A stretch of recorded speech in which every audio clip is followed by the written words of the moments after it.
அனைத்திந்திய அண்ணா திராவிட முன்னேற்ற கழக உரிமை மீட்பு குழுவினுடைய மாவட்ட செயலாளர்கள், தலைமை கழக நிர்வாகிகளுடைய ஆலோசனை கூட்டத்திற்கு தலைமையேற்றிருக்கின்ற அரசியல் ஆலோசகர், முன்னாள் அமைச்சர், மரியாதைக்குரிய அண்ணன் பன்ருட்டியார் அவர்களே, நிறைவாக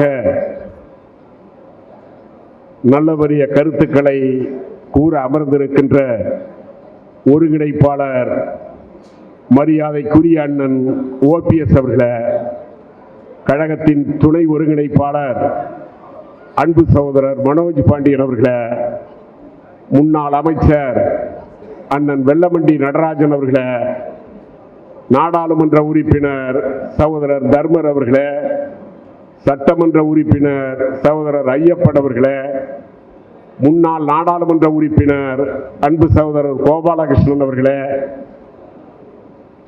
முன்னாள் சட்டமன்ற உறுப்பினர் பாண்டியம்மாள் அவர்களே, இலக்கிய அணி செயலாளர் சகோதரி இளைதாமரை அவர்களே, கொள்கை பரப்பு துணை செயலாளர் சகோதரர் ராமசாமி அவர்களே, பாண்டிச்சேரி மாநில செயலாளர் சகோதரர் ஓம் சக்தி சேகர் அவர்களே, வரவேற்புரையாற்றிய மாவட்ட செயலாளர் மைடன்பன் அவர்களே, இங்கே வருகின்றிருக்கின்ற மாவட்ட செயலாளர்களே, தலைமை கழக நிர்வாகிகளே, உங்கள் அனைவருக்கும் எனது வணக்கத்தை தெரிவித்துக் கொள்கின்றேன்.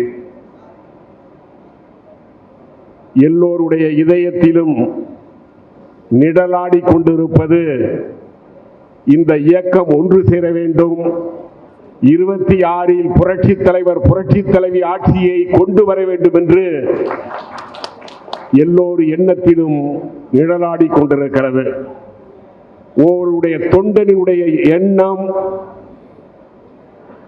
ஏன் உயிர் மூச்சாக இருந்து கொண்டிருக்கிறது.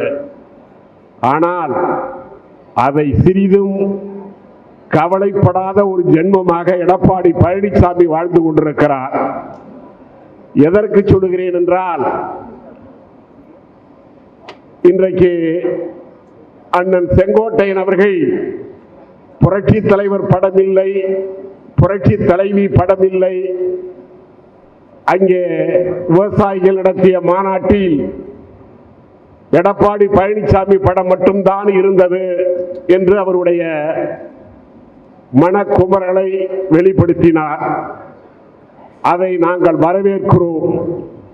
ஏனென்றால் புரட்சி தலைவரை விட பெரிய தலைவன் அல்ல எடப்பாடி பழனிசாமி, புரட்சி தலைவியை விட பெரிய தலைவர் அல்ல எடப்பாடி பழனிசாமி.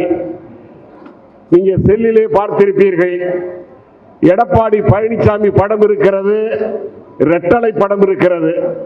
ரெட்டலை படம் இருந்தால் ஏன் அம்மா படமும் தலைவர் படமும் இருக்கக்கூடாது? இதே அம்மா அவர்களுக்கு காவிரி பிரச்சனை நிரந்தர தீர்வு கண்டதற்கு தஞ்சையிலே பொன்னியின் செல்வி பட்டம் கொடுத்தோம். அன்றைக்கு விவசாயிகள் தான் கொடுத்தார்கள் பொன்னியின் செல்வி என்ற பட்டம். அன்றைக்கு தலைவர் படத்தை போட்டு அம்மா படத்தை போட்டு எங்கும் பிளக்ஸ் வைக்கப்பட்டிருந்தது. அன்றைக்கு ஹைவேஸ் மினிஸ்டராக இருந்த எடப்பாடி பழனிசாமிக்கு இது தெரியவில்லையா?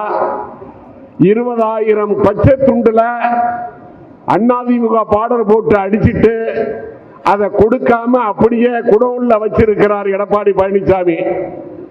பணம் கொடுத்து ஒரு ஆளுக்கு 300 ரூபாய் பணம் கொடுத்து அந்த மாநாட்டுக்கு ஆள் திரட்ட சொன்னவர் எடப்பாடி பழனிசாமி. இப்படி புரட்சி தலைவரையும் புரட்சி தலைவியையும் புறக்கணித்து தாம் பெரிய தலைவனாக அவர் நினைத்தால் அவரை போல ஒரு கூமுட்டை யாருமே இருக்க முடியாது.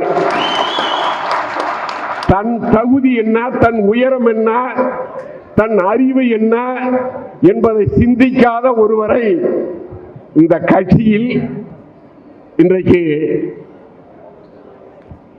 நான் சொன்னேன். ஒரு வருடத்திற்கு முன்னால் 2025 பிப்ரவரிக்குள் இந்த இயக்கம் ஒன்று சேர்ந்து விடும் என்று சொன்னேன். ஒன்று எடப்பாடி ஒத்து வந்தால் எல்லோரும் ஒன்று சேருவோம், எடப்பாடி ஒத்து வரவில்லை என்றால் எடப்பாடி இல்லாத அதிமுக உருவாகும் என்று சொன்னேன். அதற்கு நீதிமன்றம் இன்றைக்கு அச்சாரம் போட்டிருக்கிறது. எடப்பாடி தேர்தல் கமிஷனுக்கு அதிகாரம் இல்லை, உள்கட்சி விவகாரத்தில் தலையிடலாம் என்று முன்னால் கொடுத்த ஸ்டேயை வெக்கேட் பண்ணி இருக்கிறது. உள்கட்சி விவகாரத்தில் தலையிடலாம் என்று சொன்னால் சட்ட விதிகளின்படி பொதுச் செயலாளர் தேர்ந்தெடுக்கப்படவில்லை. இன்னும் 10 நாளைக்குள் பொதுச் செயலாளர் ரத்து என்று சொன்னால் அங்கு இருக்கின்ற எடப்பாடி 2.5 கோடி தொண்டன்னு சொல்லிட்டு வாங்கின வாக்கு 80 லட்சம் வாக்கு. ஆனால் அங்கு இருக்கின்ற தொண்டர்கள் 100% பேர் அப்படியே ஒன்றாக்கி நாம் ஒன்றாக இணைந்து அதிமுக ஆட்சியை உருவாக்குவோம். இதுதான் நடக்க போகிறது. எடப்பாடிக்கு இந்த இயக்கம் ஒற்றுமையாக இருக்க வேண்டும். புரட்சி தலைவர் புரட்சி தலைவி எண்ணம் நிறைவேற வேண்டும் என்று உண்மையான எண்ணம் இருந்தால் இந்த கட்சி ஒற்றுமைப்படுத்துவதற்கு எடப்பாடி பழனிசாமி முயற்சிக்க வேண்டும். அப்படி முயற்சித்தால் எடப்பாடி செய்த பாவம் எல்லாம் கழிந்து இந்த இயக்கம் வளர்வதற்கு அவர் துணை இருக்கிறார் என்று பொருள். துணை என்றால் என்ன? பொதுச் செயலாளரை விட்டு விலகி இந்த இயக்கம் ஒற்றுமையாக இருக்க அவர் பாடுபட வேண்டும். அதுதான் ஒவ்வொரு தொண்டருடைய எண்ணம். இன்றைக்கு நிச்சயமாக தேர்தல் கமிஷன் எடப்பாடி பழனிசாமி பொதுச் செயலாளராக தேர்ந்தெடுக்கப்பட்டது செல்லாது என்ற அறிவிப்பு வரும். ஏனென்றால் புரட்சி தலைவர் வகுத்த சட்ட விதி பொதுக்குழு எந்த தீர்மானத்தையும் ரத்து செய்யலாம். ஆனால் தொண்டனால் தலைவன் தேர்ந்தெடுக்கப்படுகின்ற விதியை யாராலும் ரத்து செய்ய முடியாது என்ற விதி இருக்கிறது. அது ஒன்றை மட்டும் சுட்டிக்காட்டி தேர்தல் கமிஷன் பொதுச் செயலாளராக எடப்பாடி தேர்ந்தெடுக்கப்பட்டது செல்லாது என்று அறிவித்தால் எடப்பாடி பர்ம அகதியை போல் ஆகக்கூடிய சூழ்நிலை வரும். அரசியல் அனாதையாகக்கூடிய சூழ்நிலை வரும். இன்றைக்கு அண்ணன் செங்கோட்டையன் அவர்கள்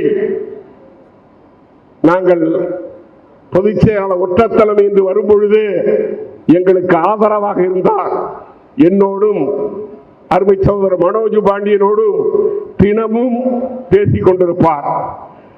அவர் மூத்த அரசியல்வாதி.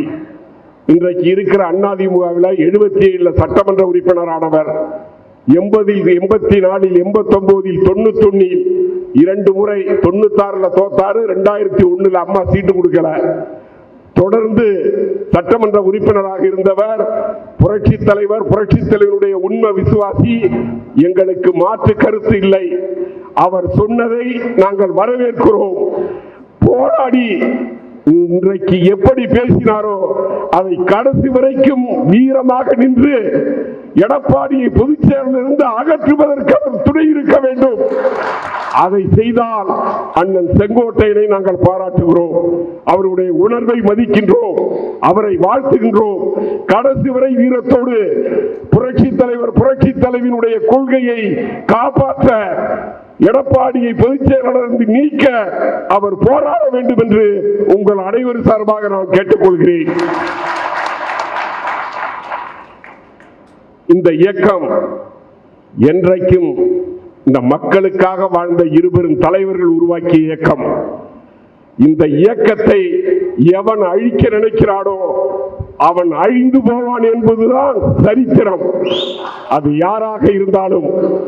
இன்றைக்கு பொதுச் செயலாளர் பதவி 26 வரைக்கும் ஒருங்கிணைப்பாளர் இணை ஒருங்கிணைப்பாளர் பதவி இருக்கிறது.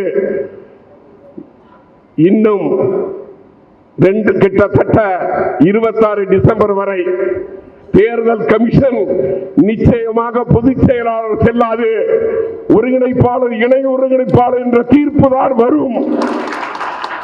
நாம் ஒன்று சேருவோம். நமது எண்ணம் வருகிற அம்மா பிறந்த நாளில் எந்த நிறைய மாவட்ட செயலாளர்கள் சிரமப்படுகிறீர்கள், தகுதி உள்ளவர்கள் புரட்சி தலைவி அம்மாவுடைய பிறந்த நாளை அந்த மாவட்ட தலைநகரங்களில் சிறப்பான பொதுக்கூட்டத்தை நடத்துங்கள். முடிந்தவர்கள், நாங்கள் முடியாதவர்களை வற்புறுத்தவில்லை. தஞ்சையில் ஒரு மாபெரும் பொதுக்கூட்டம் நான் நடத்துகிறேன். அதுபோல் மற்றவர்களும் பொதுக்கூட்டம் முடிந்தவர்கள் நடத்துங்கள். அம்மா பிறந்த நாளை மிக எழுச்சியோடு நடத்த வேண்டும். அதிமுகவை நாம் கைப்பற்றுவோம். மீண்டும் புரட்சி தலைவி ஆட்சியை அமைப்போம் என்று கூறி அந்த வாய்ப்புக்கு நன்றி சொல்லி விடைபெறுகிறேன். நன்றி, வணக்கம்.